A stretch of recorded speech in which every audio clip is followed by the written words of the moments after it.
한 주도 이렇게 함께 기도해서 너무나 감사하고요. 특별히 오늘 저녁에 금요 복음 집회가 있어요.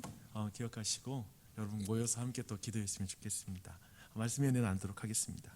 여러분, 욥이 당하는 고통은 어떤 고통입니까? 그 고통은 상실의 고통이죠. 모든 소유를 잃는 고통, 어마어마한 고통입니다. 우리 모두 피하고 싶은 경제적인 고통, 그런 고통을 욥은 온전히 당했죠. 그리고 거기에 더하여서 사랑하는 자녀를 잃는 그러한 고통이 있었습니다. 사랑하는 사람을 상실한다는 건 우리 인생에 정말 끔찍한 고통이죠. 근데 거기에 자신의 건강을 잃는 그러한 고통까지 더해졌습니다. 모든 이런 선물이 사라지는 고통 속에 욥의 반응과 그러나 그와 달리 욥의 아내의 반응이 또한 거기에 더해지죠. 그는 욥에게 하나님을 저주하며 죽으라라고 말하고 욥을 이렇게 떠나게 됩니다. 평생의 반려자였던 아내가 하나님과의 관계를 버리는 것, 그것을 보는 건 하나님을 사랑하는 배우자에게는 너무나 큰 고통이에요. 내 배우자가 하나님을 떠나는 모습을 보는 것, 그것도 고통스럽고 또한 자신을 버리고 떠나는 것을 보는 것 또한도 이제 그 고통이 가중되는 상황이었습니다. 얼마나 큰 고통이었을까, 욥이 얼마나 힘들었을까, 그런 생각해 보면 정말 아찔하죠. 그러나 욥에게 가장 큰 고통은 어떤 고통이냐면요, 하나님과의 관계가 변하는 것 같은 고통일 것입니다. 왜냐하면 하나님이 자신을 버리고 하나님이 자신을 저주하는 것 같은 그 상황들, 삶을 아무리 볼 때도 이건 진짜 하나님이 나를 치시는 거야, 하나님의 얼굴빛이 완전히 바뀌었어 라고 하는 이러한 것을 경험하는 건 너무나 큰 고통이었습니다. 정말 욥은 만신창이가 돼요.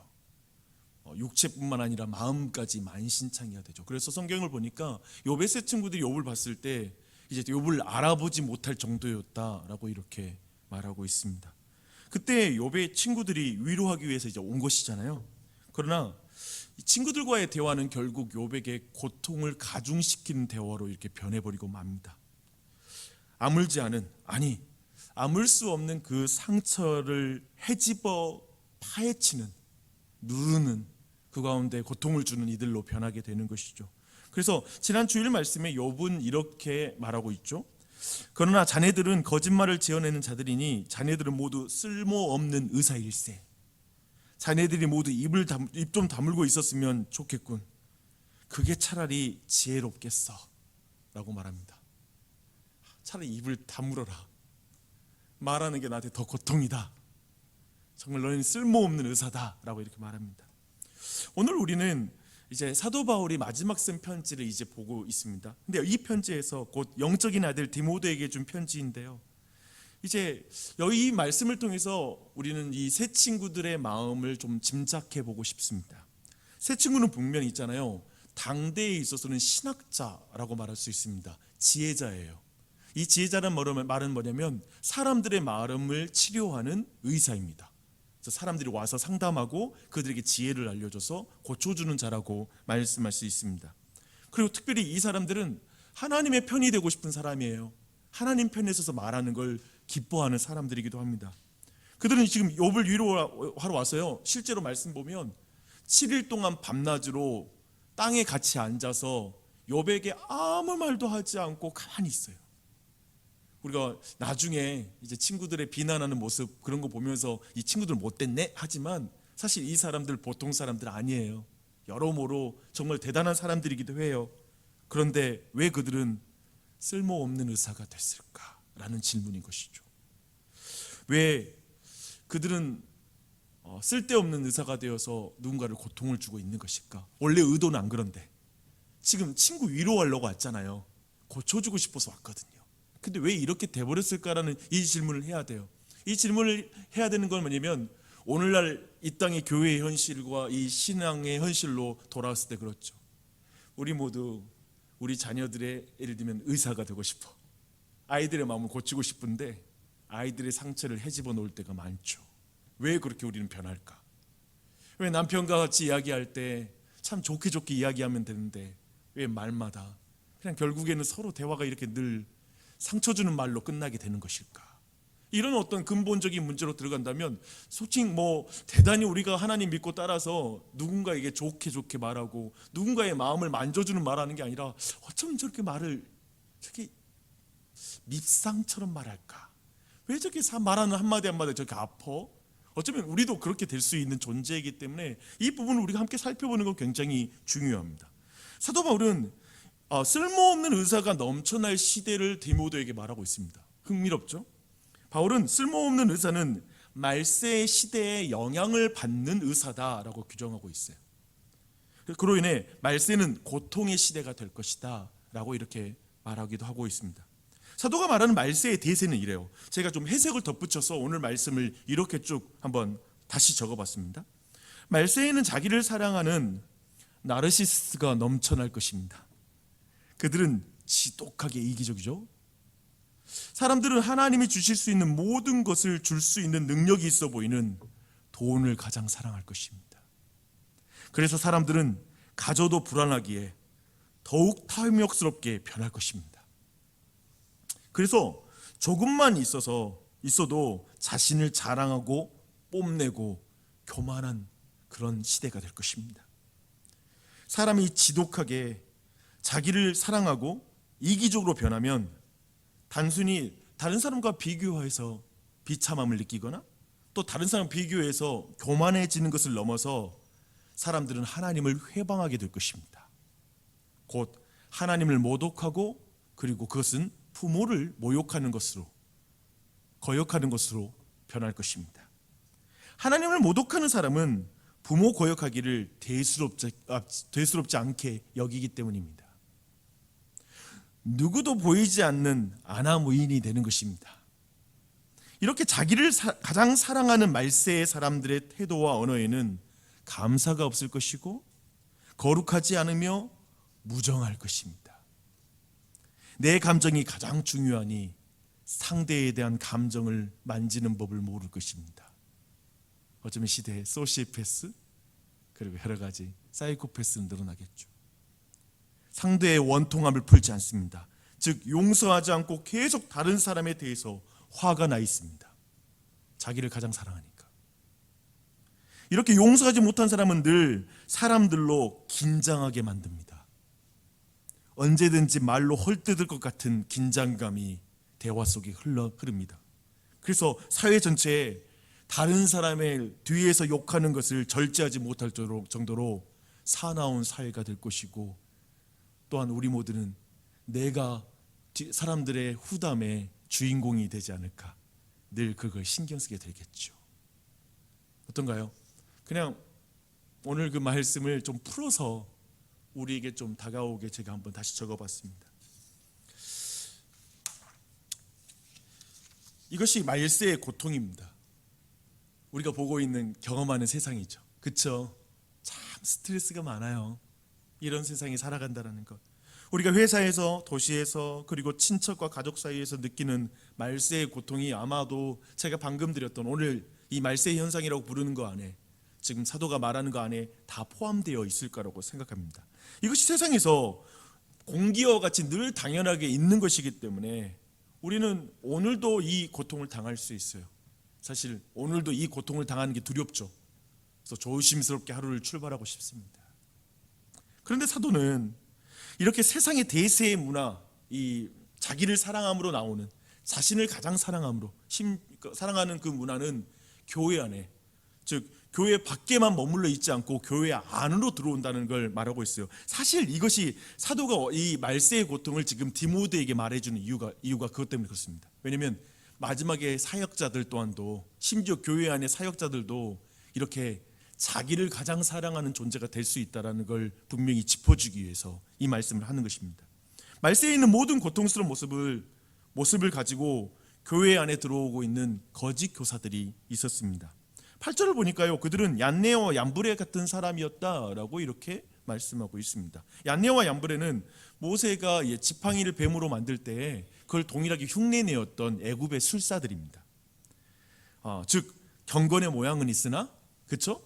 지팡이를 뱀으로 바꾸는 경건의 모양은 있으나 능력은 부인하는 자들이라고 말할 수가 있죠. 쉽게 말해 교회 안에서 선생이라고 자처하면서, 그리스도인이라고 자처하면서 양보다 자기를 더 사랑하는 목자들, 돈을 사랑하는 사람, 감사가 없고 무정한 사람, 용서하지 못하고 계속 교회 안에서 누군가를 험담하고 있는 그 사람, 자기를 가장 사랑하기 때문에, 내 판단이 더 옳기 때문에, 내가 가장 의롭기 때문에 계속 누군가를 비난하고 싶은 마음이 있는 사람, 그런 상태이죠.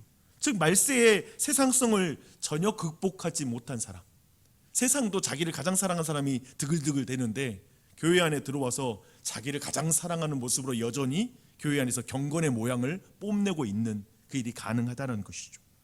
이런 거짓 교사들은 교회 안에 연약한 자들을 넘어지게 한다라고 말하고 있습니다. 물론 거짓 교사들이 거짓된 가르침을 줄 때 속아 넘어간 사람들도 자기 욕심에 이끌려서 그렇게 따라가요. 그러니까 나는 신이다 했을 때 첫 번째 그 교주들의 문제도 있지만 교주들을 따라가는 사람들의 손뼉을 쳐주는 사람들의 문제도 있다는 거예요. 그들도 자기를 사랑하니까 또한 그 가운데 따라갑니다. 그들끼리 아무리 그래서 배워도 참된 진리에 이르지 못할 것이다 라고 이렇게 성경은 말하고 있습니다. 이 말을 통해서 우리는 오늘 이 전체적인 말씀 쭉 살펴봤는데요, 이 말씀을 통해서 우리는 욥의 세 친구, 우리가 처음에 제가 제기했던 질문이죠. 욥의 세 친구들이 왜 무용한 의사가 되었을까, 쓸데없는 의사가 되었을까라는 그 질문에 다시 한번 그 내용을 한번 다뤄보고 싶습니다.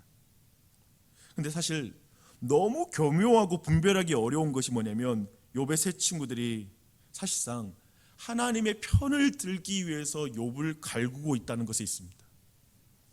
여러분 잘 주목하셔야 돼요. 이거 우리 안에 엄청 반복되는 문제이기 때문에 계속 주목하셔야 돼요. 욥이 하나님을 원망하는 거예요. 근데 그게 너무 불편한 거예요. 이걸 경험해 보면 계세요? 저는 진짜 그것을 자주 경험합니다. 약간 하나님에 대해서 뭔가 불평하고 하나님의 완전성을 부정하는 듯하게 막 자기 고집과 자기 생각을 좀 말하는 것 같으면 바로 내 안에 불편함이 올라와요. 그래서 욥의 세 친구들은 분명 욥이 숨겨놓은 죄, 아니 그가 깨닫지 못한 죄가 있을 것인데 하나님께 자꾸 절규하는 욥을 이해할 수가 없습니다. 하나님을 공격하는 것 같아서 이제 그들은 하나님 편이 되어서 이거예요. 기어코 욥을 죄인으로 만들어버리겠다는 결심을 가지고 말하는 거예요. 내가 나 오늘 너 죄인인 걸 깨닫게 해주겠어. 이 모든 토론은 거기에 있어요. 그래서 하나님 앞에 너 겸손한 사람으로 내가 만들어 놓을 거야. 근데 이건 성경 공부를 인도할 때 제가 늘 느끼는 충동과 내가 부인해야 되는 싸움입니다. 왜냐하면 정말 제가 볼 때 정말 교만한 사람들이 막 있는 거예요. 막 자기 생각 속에 하나님을 틀로 가지고 있는 사람이 있는 거예요. 그러면 깨주고 싶어, 막 어떻게든지 죄인으로 만들어줘야 되겠어. 어쩌면 그럴 수 있는 마음인 거죠. 그런 마음은 아닌데 사실상 내용은 그거예요. 죄인인 걸 깨닫게 해주겠어라는 말이 그런 말일 수 있다는 거예요. 그때부터 욥의 세 친구들은 만신창이가 된 욥의 상처에 손을 집어넣고 막 헤집어 놓는 것이죠. 날카로운 수술용 칼보다 예리한 말로 사람을 푹푹 찔러댑니다. 무서운 게 사람 말이잖아요. 자기가 가진 진단이 확실하기 때문에, 그 진단은 뭐죠? 야, 너 이렇게 된 건 너의 죄 때문이야. 이 진단이 너무 확실해. 내가 자신이 경험한 하나님은 그거야. 그래서 자신이 경험한 하나님이 너무 확실해서 그들은 지독한 자기 의 가운데 욥을 내려다보면서 공격하죠. 너에게 문제가 있어. 사실상 대화는 안 돼요. 욥이 아무리 항변을 내도 욥의 말을 들을 경청은 존재하지 않아요. 왜냐하면 내가 의롭거든, 넌 틀렸거든. 그래서 상대와 안의 대화, 이런 대화들은 거의 이루어지지 않아요. 내가 옳다고 생각하고 상대와 대화하는 경우는 대화할수록 기분만 나빠지죠. 그렇죠? 그렇게 지금 대화가 되고 있어요. 그래서 이 상태는 사실상 최근에 여러분 자주 예를 들어서 여러분이 말씀 들었을 거예요. 날 때부터 보지 못하는 병자를 향해서 제자들이 예수님께 물어보는 거예요. 저 사람이 저렇게 된 것은 부모의 죄 때문입니까? 아니면 자기의 죄 때문에 저렇습니까? 그렇죠? 근데 그렇게 물을 때 무슨 일이 벌어진 줄 아세요? 그 병자를 보면서 제자들은 무정하다는 거예요. 그 병자를 보면 불쌍한 마음이 별로 없는 거예요. 원인 규명, 뭐 자기 죄 때문에 그렇게 됐던지 모르겠지, 다 죄에 대한 결과지 뭐. 이 다 본인이 책임져야 되잖아요. 부모가 죄책감을 느끼며 살든지 이런 식으로 타자의 고통을 바라보는 거예요. 근데 예수님은 정확히 이렇게 말씀하세요. 아니, 저에게 하나님의 하실 일을 나타내기 위해서이다. 이 말은 완전히 바꿔놔요. 뭐냐면 예수님은 병자를 사랑의 대상으로 보는 거예요. 그냥 그의 아픔에 공감하고 있는 거예요. 무정하지 않아요. 사랑하는 거예요. 근데 이런 맥락의 일들이 지금 욥의 세 친구 안에, 제자들 안에 있는데 오늘날 문화 안에서는 이런 식이에요. 가난한 사람이 왜 가난하게 됐죠? 구제할 때 무슨 일이 벌어진지 아세요? 교회 안에 첫 번째 나오는 건 뭐냐면, 저 사람이 저렇게 된 이유에는 자기가 노력하지 않은 문제들, 그 원인 분석에 들어가요.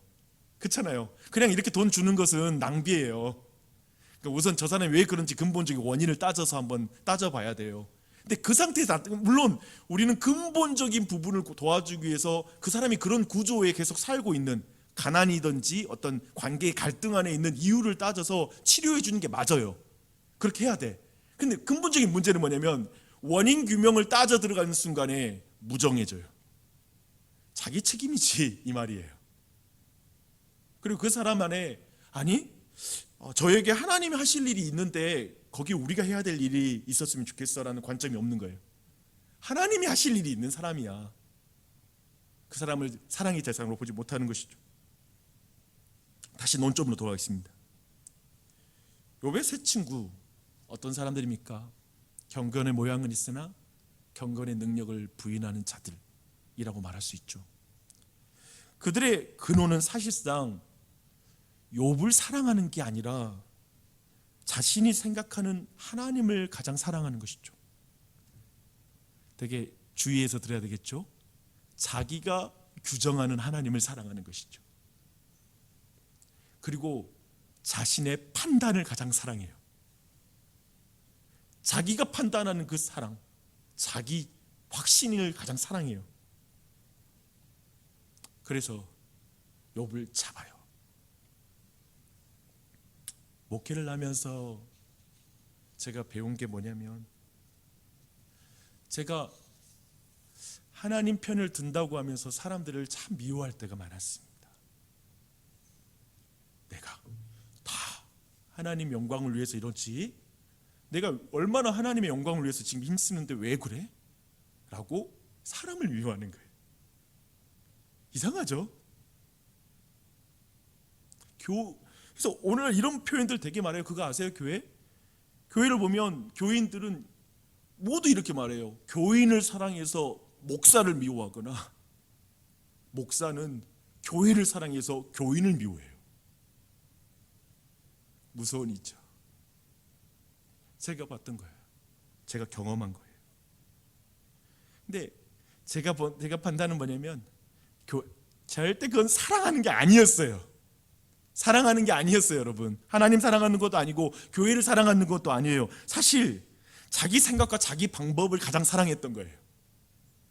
자기 고집, 자기 생각을 가장 사랑하는 거예요. 도리어 하나님을 가장 사랑하면, 교회를 사랑하면 그럴 수가 없어요.